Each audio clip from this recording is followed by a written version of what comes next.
டேஸ்ட்டான பன்னீர் பட்டர் மசாலா செய்யறதுக்கு இந்த வீடியோவை சேவ் பண்ணி வச்சுக்கோங்க. ஒரு பேன் எடுத்துகிட்டு 2 டேபிள் ஸ்பூன் பட்டர், கொஞ்சமாக எண்ணெய் சேர்த்துட்டு 1 டேபிள் ஸ்பூன் சீரகம், ஒரே ஒரு பச்சை மிளகாய் சேர்த்துட்டு 2 பெரிய வெங்காயம் கட் பண்ணி வச்சுருக்கேன். அதையும் சேர்த்துட்டு 2 table spoon ginger garlic paste, கூடவே ஒரு 3 தக்காளியை அரைச்சி சேர்த்துக்கலாம். பச்சை வாசனை போகிற அளவுக்கு வதக்கிட்டு 1/4 டேபிள் ஸ்பூன் மஞ்சள் தூள், 1 table spoon Kashmiri chilli powder, 3/4 table spoon coriander powder, தேவையான அளவு உப்பு சேர்த்து இந்த மாதிரி நல்லா வதக்கி எடுத்துடலாம். அது கூடவே பார்த்திங்கன்னா ஒரு 15 முந்திரியை பேஸ்ட்டாக அரைச்சி எடுத்துருக்கேன். அதையும் சேர்த்துட்டு தேவையான அளவு தண்ணி சேர்த்து நல்லா ஒரு கொதி விட்டு எடுத்துக்கலாம்.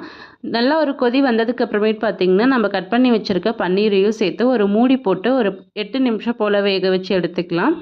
எடுத்துகிட்டு நல்லா கலந்துட்டு இப்போ கஸ்தூரி மேத்தி க்ரஷ் பண்ணி ஆட் பண்ணிக்கலாம். டேஸ்ட் நல்லாயிருக்குன்னு சொல்லிட்டு. இது இல்லைனாலும் ஓகே. இதை சேர்த்துட்டு ஒரு டேபிள் ஸ்பூன் அளவுக்கு பட்டர் சேர்த்துட்டு ஒரு 5 நிமிஷம் மூடி போட்டு லோ ஃப்ளேமில் வச்சு எடுத்திங்கன்னா சூப்பரான பன்னீர் பட்டர் மசாலா ரெடி ஆகிடும்.